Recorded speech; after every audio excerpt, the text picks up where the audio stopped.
Hello and welcome to the Wedding Reporter podcast. Today we are talking about hiring a seasoned wedding photographer and the journey behind the book Silver. And we have Genevieve de Manio, which she goes by Gigi. She is a celebrated wedding photographer and invites us into a world captured through her lens over a distinguished 25-year career. While her upcoming art book Silver sets a visual feast, the stories behind her iconic images and her journey offer a compelling narrative that transcends the visual medium, capturing the essence of human connection, love, and celebration. Welcome, Gigi. Thank you. It's nice to be here. Yeah, of course. I'm so excited to just chat with you all about your career and why it's so important to hire a seasoned photographer. So let's start out. How did you decide to get into photography and maybe take us over the course of the years of how it's kind of progressed?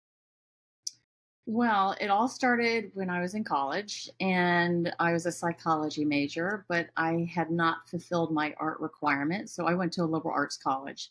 So you have all of these different core requirements that you need to fulfill. And it was my senior year, and they said, "Great, you're ready to graduate. However, actually not totally ready because you have not fulfilled your art requirement." So I was looking at all the No options way. and I felt like, well, I'm not a painter, I'm not a sculptor. I didn't really think I had a creative bone in my body, but I thought, okay, Mhm. photography, that sounds pretty interesting. I'll give that a try. And it was my first semester of my senior year. So luckily I had another semester to follow up and take some more because as soon as I got in the dark room, I was given the assignment to photograph a portrait of a friend. And it was one of these big aha moments that, I was in the dark room and the magic was, was there. It was like she was coming alive in the tray. I took the portrait and started the process of making the print. And she was looking back at me, and I thought, oh my gosh, this is magical. And I was hooked. And it was just one of those moments I thought, I have discovered what I want to do. And I really didn't know what to do with it. But I thought, I don't know. I'm going to figure it out. And I didn't really have anybody in my family that was, in the arts. But it was like a bolt of lightning. And I thought, I've got to do this. Wow. So a friend of a friend said, hey, after we graduate, she had a friend that went to this photography school in Atlanta. And it wasn't just photography, it was advertising. So it was all the different Wow. components that make up advertising. It's like copywriting, graphic design, art direction, and photography. And we would all work together as a team and come up with an ad. And it was called a portfolio center. So it's a trade school. You go there to study your trade, get your skill down, and go out and get a job. And I went straight to New York to work with other photographers, fashion photographers mainly, and was committed to that for a couple years, but didn't love living in New York. So I moved to Boston and continued assisting other photographers for a while. And so that's basically how I discovered photography. It was really sort of something I had to do. And then I realized I absolutely loved it and I wanted to commit my life to it. So that's how it Wow. started. Yeah. That is so cool. And I love that it story. was pretty lucky. Yeah, I mean, Yeah, it's right? like that the discovery when you're in college, like be open to everything because you just never know. Even those awful Mhm. requirements that you feel like, ugh, I don't want to do it, but you never know. It could be life Oh, changing. yeah. For sure. So how did that so you kind of got started off in like the fashion editorial side of things in New York. So how did that kind of transition into wedding photography for you? So I continued working with many different photographers in New York, but it was, as I said, it was all commercially focused. So a lot of fashion, Right. some portraiture, doing annual reports and things like that. And after moving to Boston, I continued doing the same thing, but I was always assisting. And I don't know, I sort of lost the passion of like, what did I originally fall in love with? But it's hard when you're an assistant because you're constantly Mhm. trying to support yourself and you're like day to day, Right. you're working on making connections to work with other people. You're not really building your own business. So that's the tricky part starting out as a photographer. It's like, when do you decide, okay, I'm no longer an assistant, I'm going to be a legit photographer? And that's a tough Mhm. transition to make. Um, but eventually, so to answer your question, I was a little frustrated with the commercial side of things. I wasn't finding that I was really passionate about it. I was sort of missing what I had originally fallen in love with. And I took a break. I decided to go out to the Southwest and photograph landscapes and just kind of fall in love with the Cool. process again. And that was wonderful. And Mhm. then when I came back, my twin sister was getting married. And I just decided, I was in the wedding, but I thought, you know what, for fun, I'm just going to take a couple rolls of film and shoot some images. And as a gift, I would make an album. And I had never done anything with wedding photography at all. Never assisted anyone, just decided this is a fun story. I'm going to tell it. So afterwards, I put together an album and she took it to work with her. She was working at Delta and Airlines, and she had all these young women who were her good friends, and some were getting married, and took a look at the album and thought, oh my gosh, I want your sister to shoot my wedding. So I quickly had like 5 clients. And Wow. from there, I made a collection of images. I hung them in a cafe. And this was Wow. before the internet and, websites and all of that. I'm dating myself. Mhm. But yeah, it was a long Mhm. time. And so the images hung in a cafe for 2 years. And it was Wow. right on Newbury Street in Boston, which is a high traffic area. And Mhm. so a lot of people saw the work. They saw my pamphlet sitting next to the work and called me. And little by little, I started getting work. And then I was Wow. recognized by Boston Magazine and got Best of Boston for wedding photography. And then it just sort of took off. Wow. So I was very fortunate. I feel like a lot of things sort of lined up for me.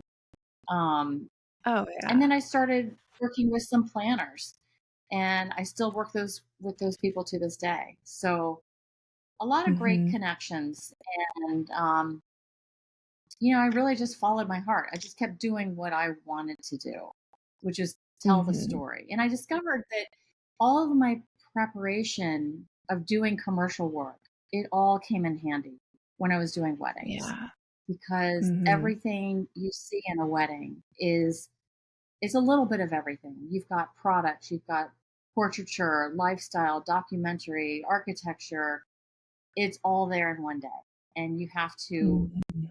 get it quickly and just sort of know about lighting and know about composition, and you can't you can't just labor over everything. You have to move, move, move. So um Oh, yeah. yeah, all of it came in handy. All of that experience is perfect for a Yeah. wedding. Yeah. Definitely. Yeah, the fast pace of it, the you only have one shot to get this sort of a thing. I'm sure it's like exciting and nerve-wracking all at the same time, but All of if you that. can thrive in that environment, you can really make a name for yourself and go far. So, you have shot so many amazing celebrity weddings and luxury weddings over the years. To name a few, you've shot Chelsea Clinton's wedding and Nate Berkus and Jeremiah Brent's wedding. And so what are some of those more memorable weddings for you over the years? Um, well, they're very stressful. I can tell you that. After the Clinton Yeah. wedding, I was actually having dreams about it for about 3 weeks afterwards. And, Wow. it's just your heart is racing. And if you think too hard about it, it can really freak you out. Yeah. But the stress is a good motivator. I don't mind the stress. It's a huge adrenaline rush. It keeps you really sharp and focused and on your toes. And I love that. I don't mind the stress. It's exhilarating, and I mean, it freaks a lot of people out. For some reason, I'm good with it. I like it, and um, so, but yeah, they're memorable. They're because there's a lot of pressure, a lot of expectation, and you also know, and this is true for everyone's wedding. You're recording Right. history. I mean, everybody's important. I mean, it's not just these celebrity weddings. I Right. I literally, my heart races every single wedding I do to this day. It doesn't matter if it's in the Mhm. backyard or, at the New York Public Library. It doesn't matter. It's so important to the people that I'm working for that if I mess it up, I will be so upset. And so I'm super focused. And a lot goes into preparing for that. I like to go to the venue before the wedding happens. And, like an athlete, you want to envision yourself going through the steps. Where are we going to be at what time? What does the light look at that time of day for the ceremony or for the cocktail hour? Or where are we going to do the family portraits? Where is the light going to be the best? And where does it make the most sense that's not in the way of everything else happening? You have to think about the pattern of movement and where is it going to happen the most efficiently and the most without any disruption to the rest of the flow. So you are thinking about a lot of different things. You don't want to take up too much time getting from one place to the next. um, Mhm. but it still has to look pretty. It has to be easy, easy, easy. Because if it's too Mhm. stressful, people get too hot, they're cranky, they're like, I'm done, I got to get out of here. And yet those pictures are important. So I'm Mhm. specifically thinking about the family portraits right now because those tend to get the time Oh, frame gets yeah. squished for those, but For but those are sure. important images. Yeah, definitely. So there's So you kind there's of a lot of yeah. pre-visualization, I think, in prep. Oh, yeah. Sorry, Lisa, go ahead. For I interrupted you. No, no worries. So you kind of outlined it a little bit as far as like, every wedding that you shoot, no matter if it's a celebrity wedding or not, it's so important and the pressure is on to get those images as well.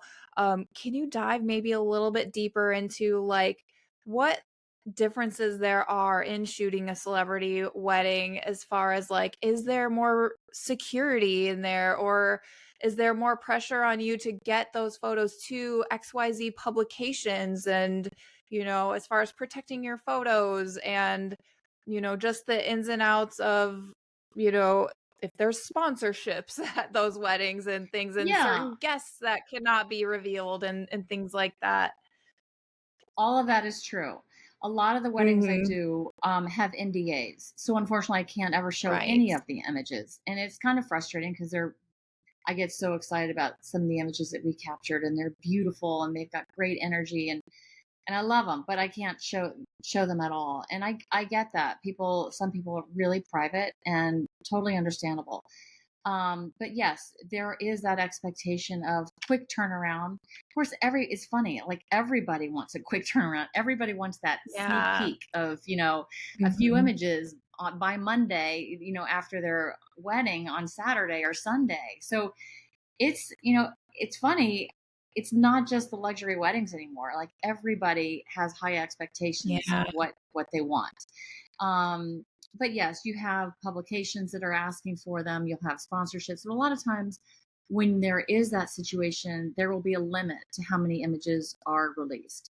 For the Clinton wedding, Mhm. there were only a few number, and same for the Berkus and Jeremiah Brent wedding. So there are limitations, whereas with other clients, it's a little more free for all. People are like, the more the merrier, send them all. So you Mhm. have a lot more partnerships that you need to be, a lot more people interested in these images and want them yesterday. So Mhm. you've got to really flip it around quickly, and there are a lot of expectations. So um, Mhm. but I keep going back to the fact that every everybody wants them yesterday, Yeah. and Oh, yeah, I know. everybody's important. So I really Oh, for sure. customer service is so important to me. I Oh, yeah. really do like to have a quick turnaround with my images. I'm not into waiting a Mhm. few months after the wedding. Absolutely not. That's way too long. Yeah, I mean, at the most, it's usually 3 weeks at the most, or four, but at the very that's most. great. Um, that doesn't usually happen. It's usually 3 weeks. So, Mhm. yeah, I mean, everybody's excited. They want to see them. I get it. I'm excited. I can't wait to download Oh, everything and yeah. see them on the screen. My heart's pounding. It's like Christmas morning. I'm so excited. I And it's know. nice to do it when it's fresh because I kind of know where to go Yeah. for what images. Um, so Mhm. yeah, I like to get on it immediately as Oh, quickly as I yeah, can. definitely. Yeah, Yeah. that's awesome. Yeah, you made a lot of really great points there, and, like, our culture today too, it's like Amazon has even, you expect things right away because of companies like that, where it's like, I want this now. It can show up in an hour at my house. Like, my groceries can get here in an hour at my house. And so it's like, this culture that, we've kind of been fed that, like, whatever we put out Immediate. there, we can have immediate gratification. And so I know that puts a lot of pressure on you guys as photographers, as far as like, you want to be delivering a quality product to people, and a lot of times that takes time to edit and make sure everything is the way you want it to look and the way that the couple is expecting it to look. And but also you are under the gun sort of to kind of like get everything out there. And so yeah, Absolutely. there's a lot of Yep. pressure on you guys as far as that goes. I There definitely is. understand that. Yeah. It's interesting. Hmm. Sometimes I, yeah, I was going to say there have been just, one or two times where it's almost like I deliver them too quickly. And I think sometimes people they need a break from all of the stress and the planning. And, um, I don't know, it was sort of an odd thing. I think it's kind of nice to have a little bit of a break. I mean, at least a week. Yeah, But for sure. Yeah. yeah, Hmm. anyway. Definitely. Well, you've had 25 years of experience. What an amazing career that you've had so far.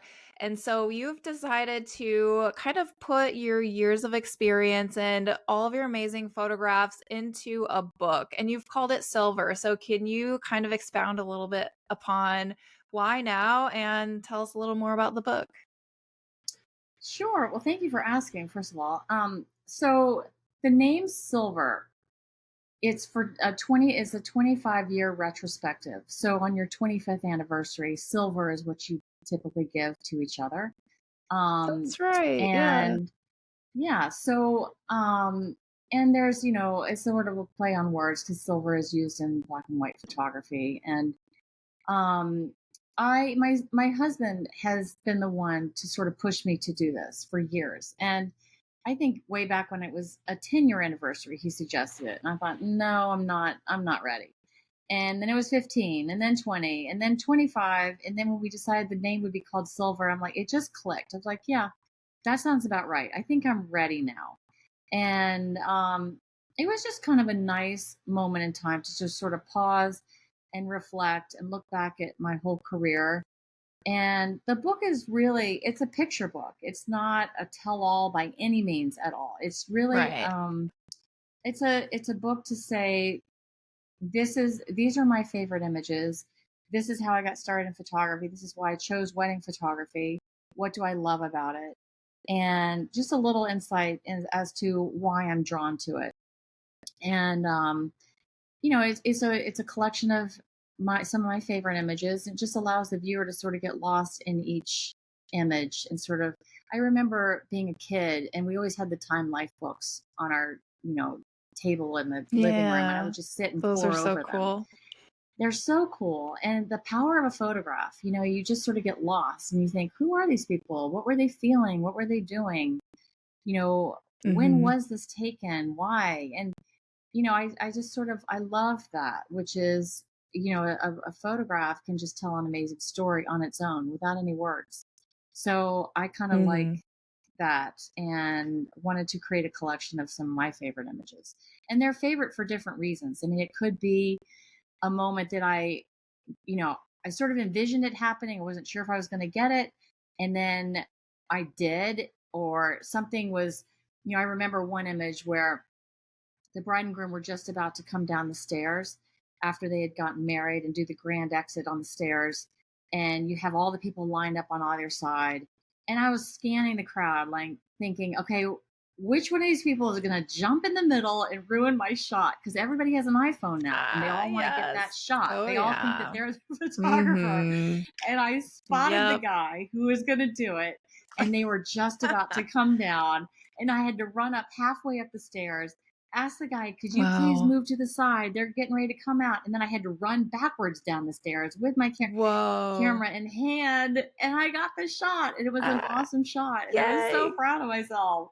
But it's just all Oh, these moments good. of, like near misses or just slight victories for whatever reason, or just moments that were pure luck, or you just capture a moment. And so the book is actually divided into 3 chapters. They're called Stillness, Connection, and Energy. So stillness, they're more the quiet That's so moments. cool. Reflection, connection are really fun images of people. I have one picture of the bride and her little dog. They're looking at each other. She's getting Oh, ready. cute. I I love love that that. picture. And then energy, and they're just more about the high energy, fun, spontaneous moments. So That's yeah, really each cool. there are 3 chapters, and each image speaks to one of those words. That is so Anyway, awesome. I love that, you have just taken that step to compile all of these images throughout the years and to categorize them in the way that you did, I think is really cool. So since the book is called Silver, are all the photos in the book black and white photos, or did you include some color no. images as well? Yeah, I Okay. definitely did. So they're not all black and white. And I really, I used to really prefer black and white only. Um, Mhm. but with digital photography, I don't know, just over the years, my feelings have changed, and I still absolutely Yeah. do love black and white. But I feel like Right. there are moments that it feels right, and there are other moments where I want to see the color. I want to feel the energy of, say, the decor or the environment that we're in, the place. I mean, like in Aspen, we were with the mountains and the green grass or whatever. I want to see all that. It Mhm. wasn't a winter wedding. Aspen is just as beautiful in the fall. So there are times where color really gives you a lot more information about the feel of about the story of the photograph. So yes, I Mhm. do love the timelessness and the nostalgia of black and white, but there are times when I feel like color just feels right. So, and the Yeah. beautiful thing about digital is I could prefer one and my client could prefer the other, and we're both happy. But Mhm.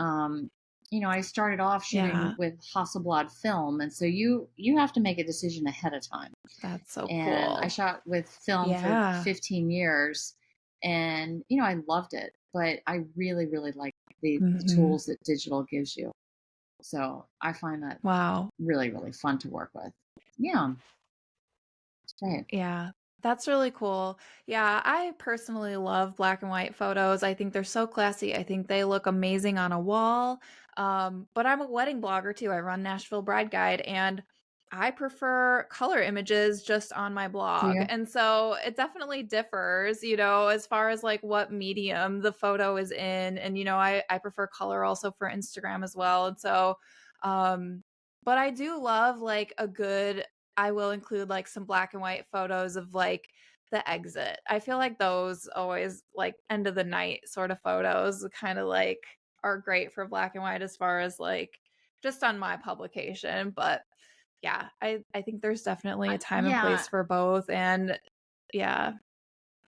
I agree with you. And there's something sort of the emotion you can capture with black and white is pretty wonderful, and it does feel timeless. Mhm. So it Mhm. when you look back at it for 20 years from now, it just has that timeless quality. The color can feel very Mhm. dated, which on Mhm. for its own reasons is a nice thing too. So they're both Mhm. great, but I Yeah. can see why you like the idea of an exit shot in black and white. It has that classic Mhm. timeless feel.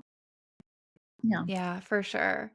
So, going back to your story of how you kind of like foresee and you're like, who's the guy that's going to get in front of my shot? Like, you have to prepare for those moments at Yeah, you weddings. do. So since you've been doing this for 25 years, have you seen a pretty big transition in weddings as far as like Okay, digital cameras were like big in the early 2000s, and I remember carrying my digital camera around with me everywhere, and then it kind of transitioned to like the Razor phone and a BlackBerry, and now it's like everybody just uses their phone for everything that they do.